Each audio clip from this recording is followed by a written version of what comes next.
All right. Within the last couple of days, Israel has dropped a bomb on Syria so big it hit the Richter scale as if it was an earthquake. We've got President Trump meeting with world leaders all around the world. To help me go through the big stories in the news, I have retired Colonel Douglas Macgregor. Colonel Macgregor, thank you for joining me. Sure. Happy to be here. So Trump held a press conference at Mar-a-Lago recently. He was asked if he would preemptively strike Iran's nuclear facilities. Trump said, "Is this a serious question? That's stupid." Do you think that the deep state in Washington, D.C., are they going to try to bait Trump into attacking Iran, or is this just a stupid reporter asking a stupid question? I don't know that it's an entirely stupid question. I'm glad to know that that's the way the president reacted to it. You know, as far as I'm concerned, preemptive war is essentially what Bismarck called it years ago. He said it's committing suicide out of fear of death. So I oppose preemptive wars, but the Israelis have engaged in that periodically, and frankly, so have we. No, I think what we have going on right now, and in fact, I wrote an article in the American Conservative that came out today that addresses this. It calls Iran America's new war of choice. And basically, I argue that Mr. Netanyahu doesn't have a great deal of time now between today and the inauguration.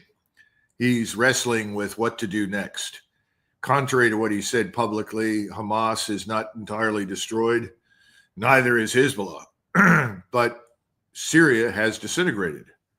And this gives him great hope because he now has a corridor through which he can fly strikes into Iran.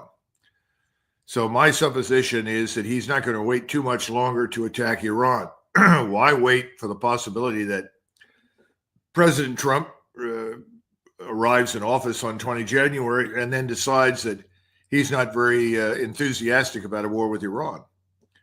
I mean, right now he's largely promised unconditionally to do whatever the Israelis want, but a war with Iran is not going to be limited to just Iran. That's going to engulf the region. Secondly, he's looking at the Turks. The Turks are building up forces very rapidly for an attack on the Kurds in Syria. What the Kurds have done in northeastern Syria is build effectively an independent Kurdish state, thanks to our help, Israeli help, MI6. And the Israelis are also watching these jihadists as they flood south and take over the territory, at least down to Damascus. So they've moved up to a line just a little south of Damascus. Excuse me. And as you know, Mr. Netanyahu and his cabinet have talked about making Damascus as part of the greater Israel project. In fact, what I would advise everybody in your listening audience to do is go back, find the last address that Mr. Netanyahu gave to the United Nations, in which he held up a map and showed the map of the Middle East, and Jordan was gone, half of Syria was gone, the Sinai and parts of Egypt were gone. They were now all part of greater Israel. And I think that's his long-term strategic goal. He's going to try and accomplish it, as much of it as he can, while he has an obedient administration in Washington with Biden. And I would anticipate continuation of that under President Trump. But you never know with President Trump. He's mercurial. He can change his mind and he can do things differently. So I think that was a loaded question, because I don't think he's going to have the chance to make the decision. I think Mr. Netanyahu will start the war with Iran on the assumption that we will come to their rescue regardless of what happens. And he wants to do this while the Turks are engaged with the Kurds, because it's no secret that the Turks would like to destroy Israel.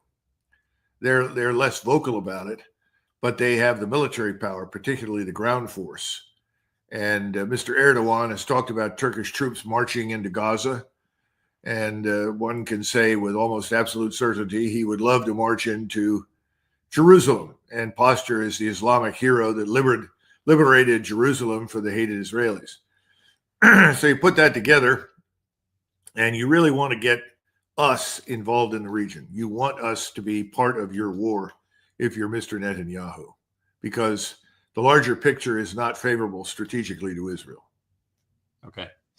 And Turkey is one of those confusing members of NATO where they're a part of it, but they still want to openly trade with Russia. They still wouldn't mind taking over Israel. And yet, they have a relationship with the United States, but it's somewhat tenuous. Would they set that to the side to further Turkey's agenda? The Turks have played this. Well, I shouldn't say the Turks. Mr. Erdogan has frequently been on all sides of every issue. And he will publicly say, no, we want good relations with Israel.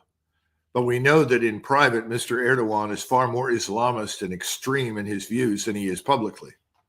Remember, he's the leader of the Muslim Brotherhood. The Muslim Brotherhood is, at least in part, the foundation for Al-Qaeda, al-Nusra, and this conglomeration of jihadists called HTS. I won't even try to pronounce it in Arabic. That influence reaches all the way to Egypt, as well as into Jordan. If you're sitting in Egypt right now and you're watching what's going on, you should be scared as hell, because it's very easy to stage a similar Muslim Brotherhood uprising with Islamist support from elsewhere than it's ever been before. Remember, about a third or more of these so-called jihadists are not even really from the Middle East. Most of them are from Central Asia. Mongolian Turkic Muslims that are quite radical, including a very large contingent of Uyghurs from China. And when we have criticized the Chinese for their harsh treatment of Uyghurs, we always fail to point out that the Uyghurs that they have put into these camps and have under secure guard and surveillance are the Uyghurs that are Muslim extremists. So that's why when the Saudis went to visit China, they had no objections to what the Chinese were doing with the Uyghurs, because they recognized the big difference between the body of the population of Uyghurs and the extremists.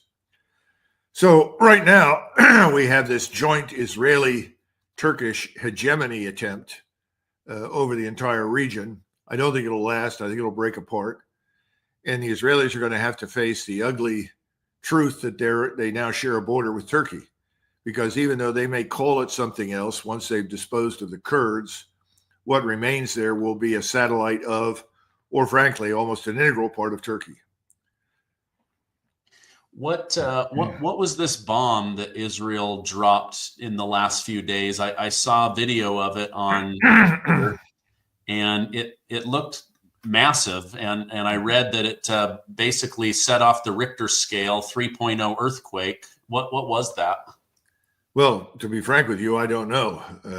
We'd have to ask the United States Air Force that supplies most of the munitions to the Israelis and see whether or not they'd give you a truthful answer. But we do have things much larger than a 2,000-pound bomb. And that may have been one of the 9,000-pound bombs. People who've said, no, this is a quote-unquote clean nuclear weapon. Clean nuclear weapons don't exist. The telltale radiation would absolutely be detected. It was not a nuclear weapon, but it certainly looked like one from a distance, or perhaps more accurately, a very large fuel air explosive bomb, which creates this kind of fireball. And I'm sure that's not going down well in Russia right now, which stiffens Russian resolve to stand by Iran, in my judgment. Okay. What about... So Syria has fallen. Bashar al-Assad has fled to Russia. Does he just live out the rest of his life under Russian protection, or does he get handed over to somebody at some point? I surmise he will stay there as long as Snowden does. There won't be any difference. But we have to understand that Syria has not been occupied. Syria is gone. It's just disintegrated. It's now a region between Turkey and Israel, and Iraq, that is going to be carved up in various ways. Now, the Israelis would love to transform Syria into little statelets of ethno-pure or religious pure groups, because that's essentially what they're trying to do with themselves by ethnically cleansing the Arabs out of the West Bank as well as Gaza. I don't think that'll happen. It's always been a place that was multi-confessional. Now, they are killing Christians at this point. They're not universally killing Christians everywhere in Syria, but they're killing them. Some areas where the more extreme jihadists live are basically telling the cross worshipers, your time has come. You can go on Telegram and you can look at all the horrific decapitations and murders. I think that's inevitable. Unfortunately, Assad kept the peace between all these various ethnic groups, and he suppressed violently the Sunni Islamist extremists. They, of course, are Mr. Erdogan's allies, and frankly, we've helped to stand them up as well. We've provided funding for them, assistance, training. This goes back to 2011 when Obama signed the order for the CIA to essentially build the plan and execute the plan to dethrone or regime change Syria. Okay. Is that when he was? Is that when Bashar al-Assad was accused of using chemical weapons on his own people? Yes, and of course we know that was false. He did not do that.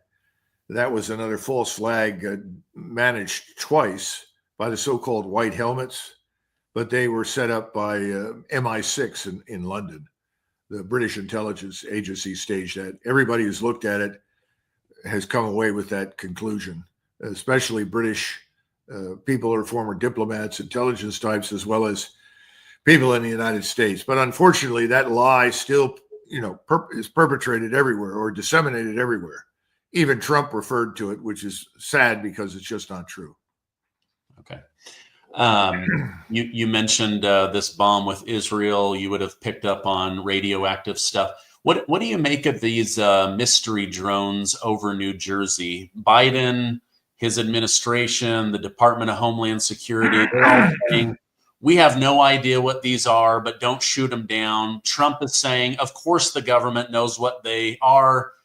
They wouldn't stand by if they didn't. I'm also reading that these are like sniffing out radioactive material that has possibly gone missing. What do you know of, if anything? Well, President Trump is right. The government's not going to shoot anything down that is ostensibly connected to whatever they're doing. So I think it's a DOD matter, a matter for the Department of Defense. They do not want to tell you very much about it for whatever reasons. We could sit here and speculate for hours on what those could be, but we don't know. If I knew, I would tell you, but I just don't know. Somebody tried to convince me this was evidence for first contact with aliens. They're here. Okay, fine. I don't know. But one thing is certain: we've closed airspace over numerous areas, and these drones are flying in and out without any interruption, which tells me it's deliberate and it's DOD sponsored, probably. Although I would be surprised if intelligence elements were not also involved. But the bottom line is, if they were actually alien to us, in other words, from a foreign power, we'd shoot them down. Remember, we shot down this silly weather balloon that everyone insisted was launched as a dangerous intelligence collection device by the evil Chinese, which was all nonsense. Untethered weather balloons are commonplace on this planet. And these, unfortunately, were swept by the direction of the wind across the United States. Then we sent up an F-35, for God's sakes, to shoot it down. So if we wanted to shoot these down because they were dangerous, we would do it. So my assumption is the government's behind it. The government knows. And the government is not very good at lying. It has been better in the past, but I think people like Kirby and others have lied so frequently, so often about so much, they no longer have any credibility, so Americans don't listen. Yeah. Well, and again, Trump saying they wouldn't allow this if they didn't know, right? Like they're not going to allow 50, 100, 200 drones to interrupt airplane routes and cause hysteria and worry. I mean, again, we don't want to sit and speculate. I just didn't know if maybe you had heard anything or anything like that. So, okay, what was your reaction to this report from the IG saying that the FBI, in fact, had at a minimum 26 paid confidential human sources on the ground on January 6th. Some of them went into the building. Some of them did damage. Many of them were at least provoking people to go towards entering the building. What are your thoughts on that report? Well, first of all, I don't have any personal knowledge of anything that happened on 6 January. I was nowhere near it. At the time, I was in the Pentagon, and I was never invited to any special meetings about 6 January. So I'm totally remote from it. My suspicion is that's probably accurate, and we shouldn't be surprised by that. The FBI infiltrates large numbers of groups. Anything that they suspect could be a threat. Now, I think they've gone overboard under Director Wray, who is part of the cabal, along with Mayorkas and the Attorney General and others. They're all part of this cabal that's trying to create the illusion that people like you and me are the enemy of America. You know, we're the evil ones because we're white and we're Christians. And as a result, you know, we're dangerous because with that comes the evil word nationalism. Well, I am a nationalist, an American nationalist. I don't know of anybody who served for any long term in the United States Armed Forces who is not a nationalist. We by nature are nationalists. That's why we joined. We believe in the country. We're prepared to fight for it. But this is the sort of upside down world that the Biden administration has created. And I think they're going to try and maintain that fiction up until the last day they are in power. And I sincerely hope that President Trump simply grants amnesty to the vast majority of these people. Now, there may be some in that prison right now, believe it or not, who may actually be FBI informants. That sounds strange, but I think it's possible. We might want to look into that because that's not the first time we've done that in order to provide cover for future operations. But on the whole, I think 98% of those people are not very different from us, normal Americans, who believe in the country, and they went there and they're being set up for something that really they didn't do. But this is not news. It's just that the mainstream media refuses to concede it. Go back to your missile strikes against the alleged evil chemical weapons used by Saddam, or not Saddam, but Assad. That was wrong. That didn't happen. That was a hoax. Ted Postal came out and said it. A whole host of British experts said it. But no one will go back and retract. One thing we never do in Washington is retract lies. Has anybody stood up and ultimately retracted the whole Russia hoax with President Trump during his first term? No. Who are the people that are responsible for that? They should be in jail. Yeah. But then you'd have to look into most of the mainstream media since they were co-conspirators, right? Yeah.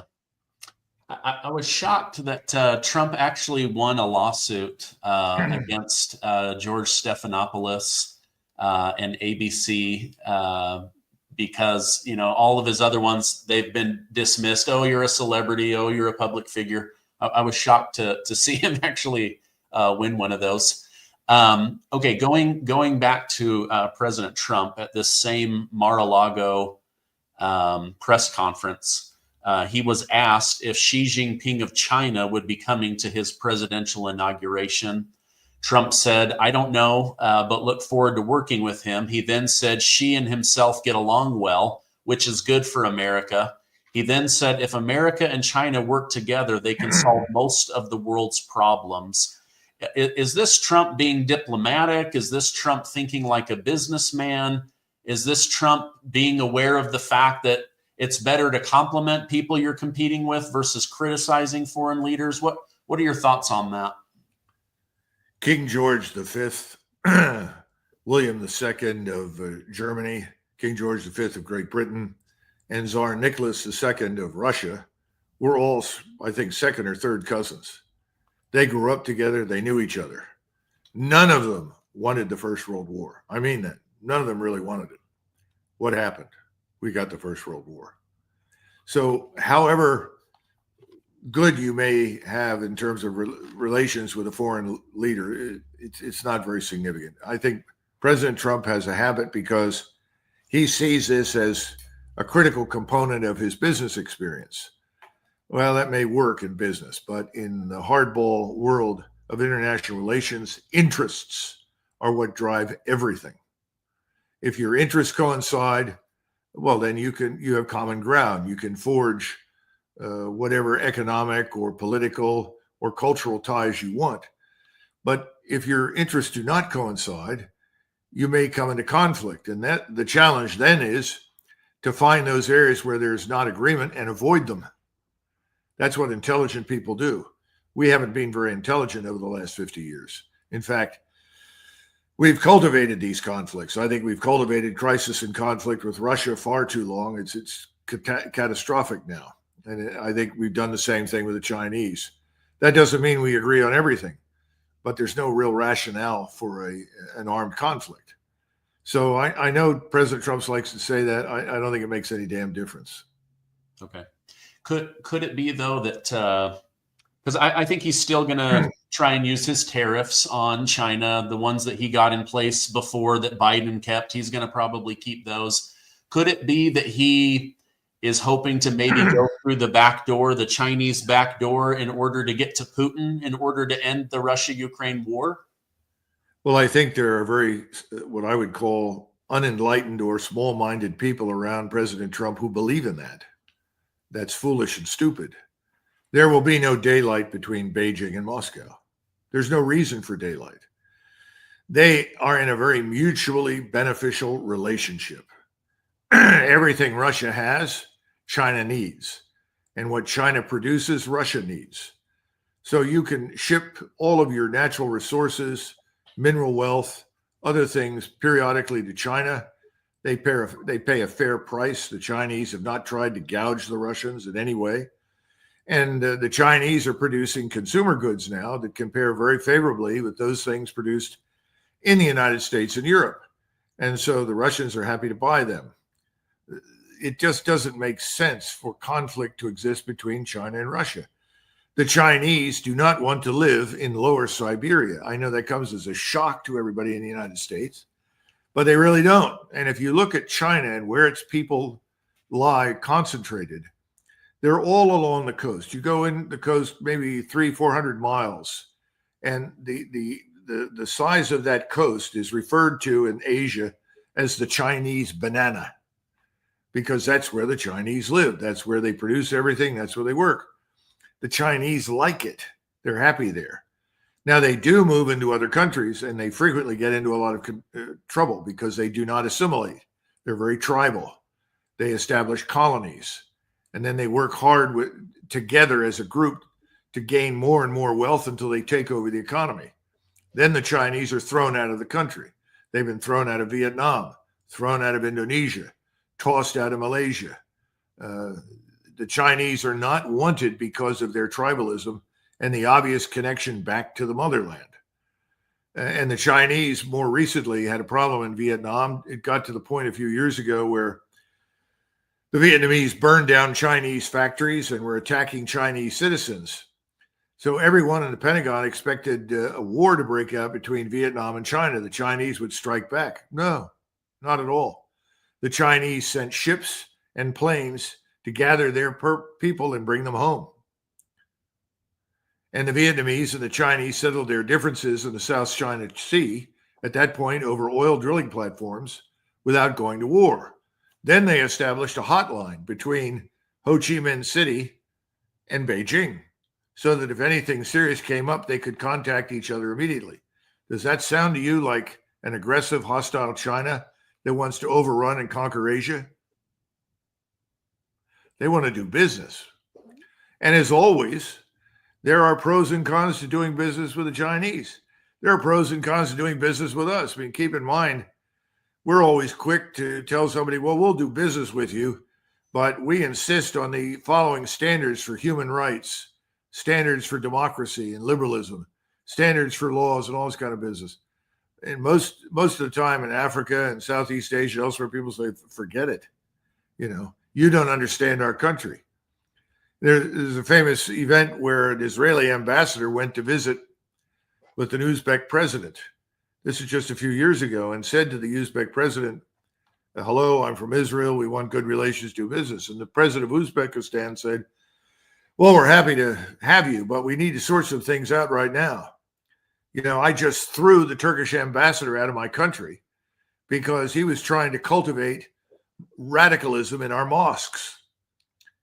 Are you gonna try and do something like that? Because if you try to come in here and undermine my government, I'm going to throw you out of the country. He said, I already put 500 plus Islamist radicals in jail. I executed 50 or 60, and the United States government says I'm a criminal and put me on a sanctions list. Are you going to do that? And of course, the Israeli ambassador said, no, it's quite all right with us if you want to hang these Islamist terrorists and jihadists.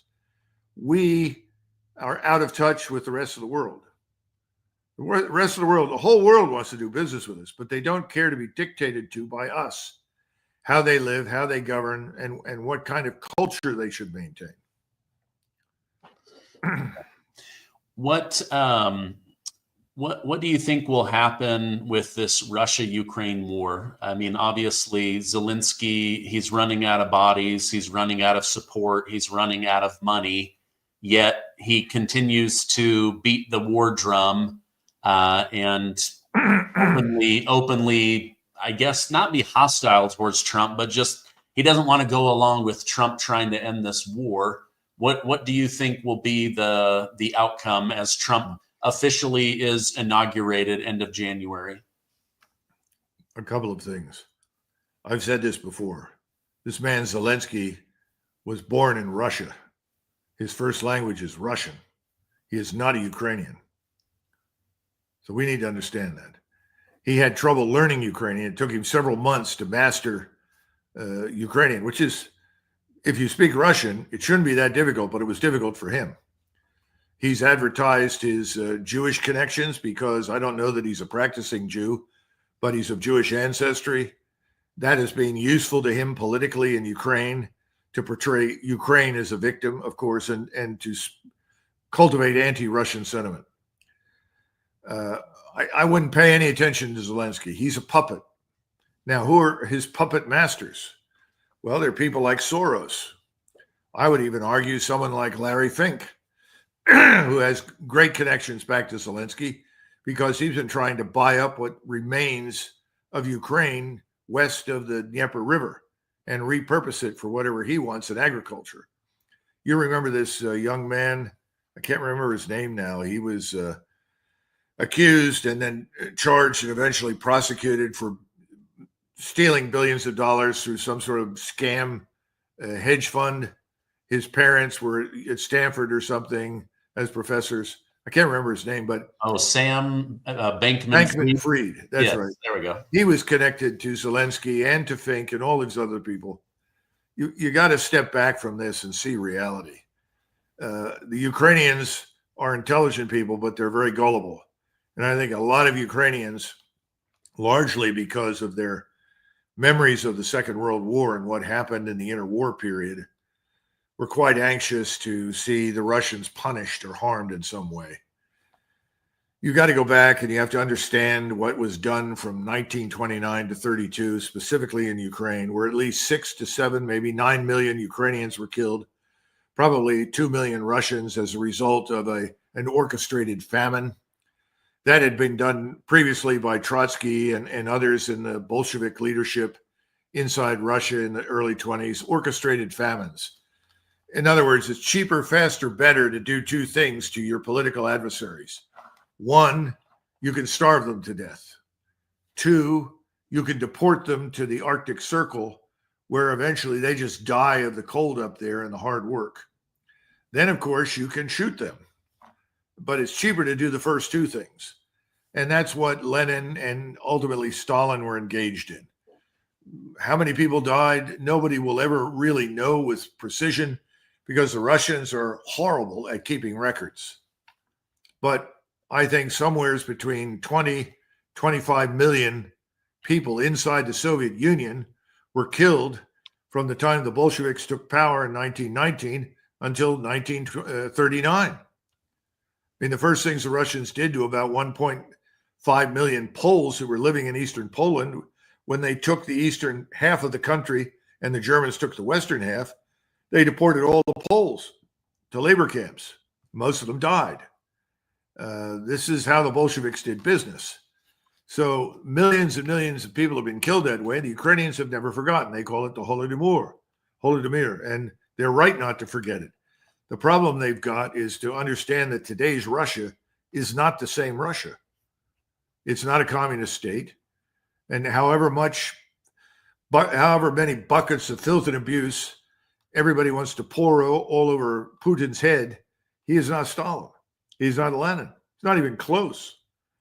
So a part of the problem is this misrepresentation of Russia, which we have reinforced and cultivated. So then you see the resurrection of all these Nazi symbols, which most of the people today don't even understand clearly.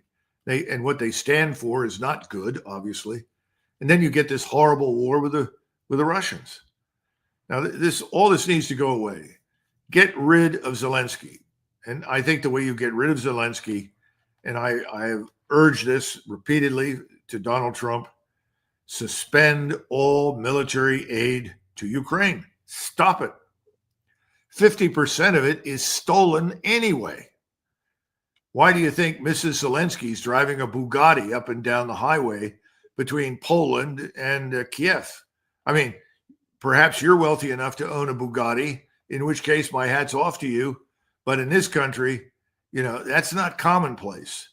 And when the president's wife is running around in a Bugatti, you have to raise questions because it doesn't pay very well. So, this guy is a crook and a criminal. He's a fraud. He's someone else's puppet. When you cut that military aid off, he's gone. Because without the tremendous infusions of cash from the United States, how do you pay off the bureaucrats? How do you pay off the senior level of the Army? They're, in fact, paying officers all the way down to lieutenant colonel. The whole place is graft. The whole place is corruption. So that's what needs to stop. The second thing is we need to get out. What are Americans doing in eastern Ukraine? If somebody thinks, we're here to help these Ukrainian Democrats to resist these evil communists, it's a lot of nonsense. That's crap. It's wrong. And the Russians are not committing atrocities against the Ukrainians, but the Ukrainian government is, and its military has frequently, especially if you decide you don't want to fight. So I'm not saying Russia is this utopian society and the most perfect country in the world. They have problems. We have problems, as we well know, that we don't even talk about, obviously. But Ukraine is a disaster. And unless we do these things, get our people out and suspend that aid, this will go on. As soon as we suspend the aid and pull our people out, what do you think the Europeans are going to do? They're going to meet with the Russians and come to a conclusion, end this thing, which is in everybody's interest, most of all in the interest of the Ukrainian people. That state is almost dead. We had a state of almost 40 million. We think there might be 18 million left. We don't know. Yeah. Wow. It has been decimated. I agree. If they pull that money, I mean, that's a powerful stick and a powerful carrot. And they need to use that to their advantage. Final question. I appreciate you coming on. What are your thoughts on Elon Musk put out a tweet? I can't remember if it was his own account or from Doge, but he basically said, we need to quit giving Lockheed Martin all this money for F-35 fighter jets that don't work.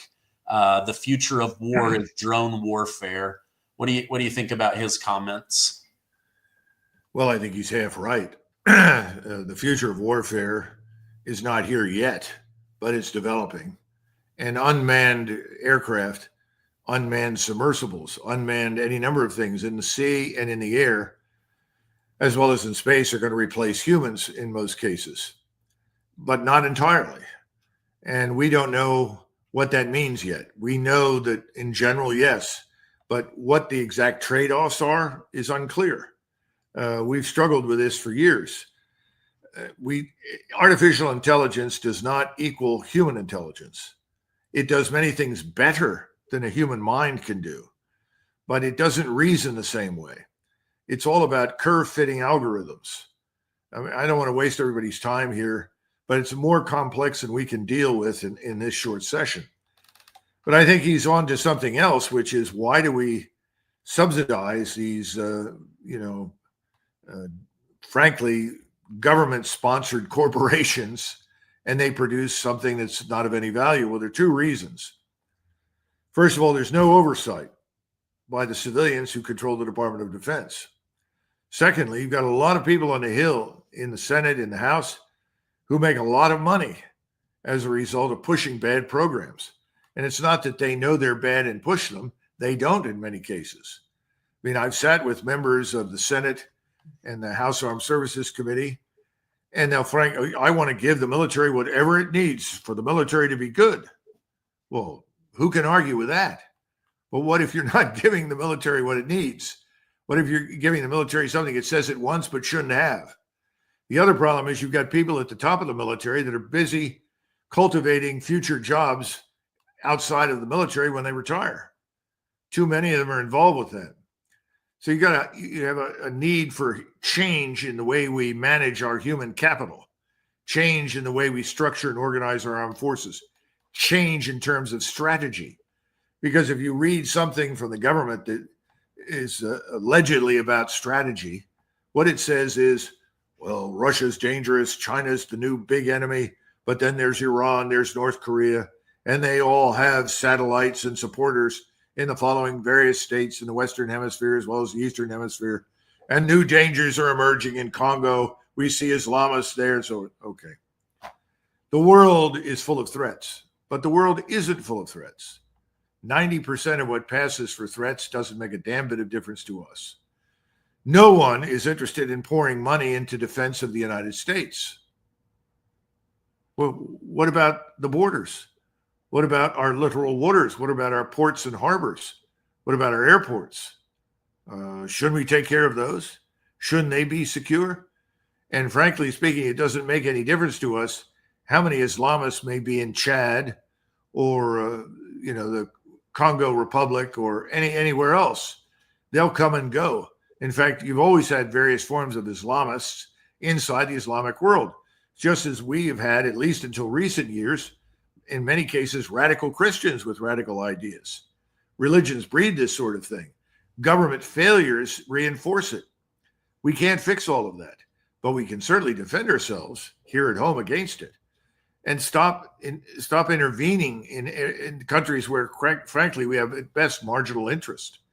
And right now, I listen to everything. Well, we took the oil in northeast Syria. Well, that's a puddle compared with what we own. It's a puddle compared with what else we can get from other places. So why are we holding on to it? That's not a reason to be there. The reason to be there is because we've decided we want to protect Israel. And we have Kurdish clients. Remember that Erdogan opposed us in 91. And not he, but his government said at that point, don't go into Iraq. Don't turn this place into a hellhole that'll breed Kurdish nationalists and Islamist terrorists and everything else. The Turks don't need this. We don't want it. Well, when we went back in 2003, after we bombed everybody into the Stone Age in Iraq and said we have to go in and defeat this great threat that's building nuclear weapons, the Turks said, don't do this. If you go in there, you're going to end up fragmenting Iraq. The Kurds up north are going to break away. That's going to be a huge problem for us. We're going to end up having a fight there. And what are you doing about all these Shiites? Don't you realize Iran is going to take over Iraq? We Turks are Sunni. We don't like that. All of these things have effectively happened, right? And so now we see this very fragile peace between Israel and Turkey. And the Turks would love to get rid of the Israelis. They hate the Israelis because they are absolutely beyond ferocious anger at what has happened in Gaza and what's going on in the Western Bank. So there's no love lost there. But the Israelis are picking up what they call a security zone in southern Syria. They're picking up new areas they think they can colonize. There's some talk about going into Damascus, which is very dangerous. The Turks are on their own agenda. Their agenda is destroy the Kurdish threat. They don't particularly want a war with Iran, but they would like to destroy the Kurds on their border. They would like to regain control of territory in northern Iraq, which they held for hundreds of years. You know, Kurdish generals routinely would tell American generals, like Abizaid and others, they would point to Kirkuk, which sits in the middle of this oil jugular, and they would say, Kirkuk is a Turkish city. And we would say, nah, it's part of Iraq. It is a Turkish city. How long have the Turks been fighting in the area? And what, 1,000 years, 800 years? And we're telling them what is or isn't theirs? And how long have we been there? Who are we kidding? You know, we're out of touch with reality. These things are going to come apart. And let me just add one thing here. A few days ago, the Turkish chief of intelligence flew into Damascus for talks with his jihadist allies, no doubt. I don't know who else. He gets off the plane and he goes immediately to the Umayyad Mosque in Damascus. Americans don't know anything about the Middle East. They don't know anything about its history. They don't know anything about its people. The Umayyad Mosque, the Umayyad Caliphate existed between roughly 850 and 940, somewhere in there. And this is a beautiful mosque, but it is a monument to that caliphate. And that, of course, is very important to the Turks. Remember, the Turks ultimately, the Turkish Sultan became the Caliph of Islam in the Sunni world. He went there and he prayed. Then he went and met with the jihadists. Now that sent a signal to everybody in the region who knows anything about their history and their religion. And the message was, the empire is back. And that empire is the Turkish Empire that ruled there for hundreds of years. Remember, you watch the silly movies that we watch about the Middle East. They talk about Salah ad-Din, who was actually a Kurd, but he led the Seljuk Turks.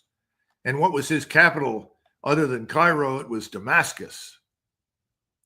So, you know, we need to tread carefully. We've unleashed chaos in the Middle East now. We have behaved and we have encouraged the Israelis to behave like arsonists. Go around and light fires.